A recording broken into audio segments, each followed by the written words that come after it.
Si vous voulez réellement soutenir ma chaîne YouTube les amis, deux solutions, un pouce bleu si la vidéo te plaît et surtout d'aller voir une pub de 30 secondes sur notre Utip qui est en description de vidéo pour nous rapporter 5 centimes d'euros. Ça peut paraître rien mais si vous êtes beaucoup à le faire ça peut nous aider. Sur ce, merci à vous et bonne vidéo. Salut les amis, j'espère que vous allez bien, on se retrouve pour une nouvelle vidéo sur Fairy Tail et aujourd'hui on va critiquer, analyser, théoriser sur cet épisode 311 de Fairy Tail qui est sorti légalement ce week-end sur ADN, un épisode qui se prénomine l'esprit de Natsu. Et très clairement au début de cet épisode, on a pu constater l'état critique de Grey et de Jubia mais qui vont se remettre de leurs blessures, mais surtout eh bien, de l'état critique de Natsu qui est entre la vie et la mort et surtout eh bien, qui est un petit peu enfermé dans son propre esprit pour trouver la raison mais surtout pour trouver son propre chemin. Et en soi tout ce passage dans l'esprit de Natsu où Natsu est enfermé dans son propre esprit est assez rapide pour l'instant. On n'a pas vu grand chose à part qu'il commence à retrouver des morceaux de sa mémoire eh bien, qui lui manquaient pour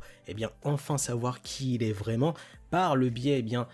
deux élèves qui apparaissent dans son esprit, mais aussi Sting qui apparaît aussi dans son esprit. Et là où c'est intéressant, c'est qu'on voit que au final, eh bien, Natsu, Gajeel, Wendy, Sting et Rogue ont plus ou moins grandi ensemble, même s'ils ont plus la mémoire de leur enfance. Et là où c'est intéressant, même si on n'a pas vu grand chose encore de cette lutte intérieure que Natsu est en train de faire dans son esprit, c'est qu'il y aura deux possibilités possibles. Soit Natsu va sortir de ce sommeil et va revenir à lui en tant que Natsu comme on l'a toujours connu, mais avec une force décuplée, ou alors Natsu va tomber dans la folie et va enfin devenir ce démon que Zélef a créé au final,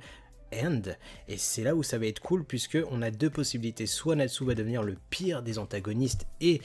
va avoir un petit peu cette volonté de tuer Zélef puisqu'il a été créé pour ça, ou alors Natsu va avoir un putain de power-up à la sortie de ce sommeil grâce à la mémoire qu'il va retrouver. Enfin bon, pour l'instant on va laisser les épisodes avancer puisque rien n'est figé sur le cas Natsu. Là où c'était intéressant c'est que cet épisode va mettre en avant un des Dragon Slayer que je kiffe absolument, c'est tout simplement Sting qui va rejoindre le champ de bataille mais surtout qui va eh bien, arriver face à l'Arcade Dragnir, donc le neveu de Natsu qui avait fait du sale à Yukino, Kagura et toute la bande. Là où ça va être cool c'est que Sting, eh bien déjà c'est un personnage que je kiffe mais surtout c'est un personnage eh bien, qui va réussir à lutter face eh bien, à la magie de l'Arcade Dragnir qui est plutôt chelou et même perverse, on va pas se le cacher puisque le gars joue tout simplement avec eh bien, les éléments qui fait qu'on est humain, la faim, le sexe et surtout le sommeil. Et là où c'était vraiment cool c'est que Sting eh bien, a tout simplement un mental d'acier puisqu'il veut tout simplement aider Fairy Tail dans cette bataille puisque Sabertooth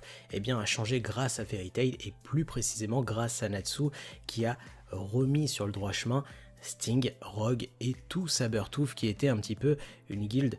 on va pas se le cacher, une guilde méchante qui est devenue gentille par la suite. Et Sting eh bien, a quelque chose à faire sur cette bataille puisqu'il est le maître de Sabertooth, mais surtout eh bien, il idéalise Natsu même s'il y a une part de rivalité là-dessus, il veut absolument botter le cul à l'Arcade Dragnir puisque c'est quelqu'un qui fait absolument du sale sur le champ de bataille. Et dans cet épisode en soi on n'a pas eu un combat extraordinaire de Sting face à l'Arcade Dragnir, mais on a eu un combat qui était basé sur le mental puisqu'on a vu à quel point eh bien, Sting a réussi à s'enlever de ce désir de la faim qui était quelque chose qui le contraignait mais surtout qui le paralysait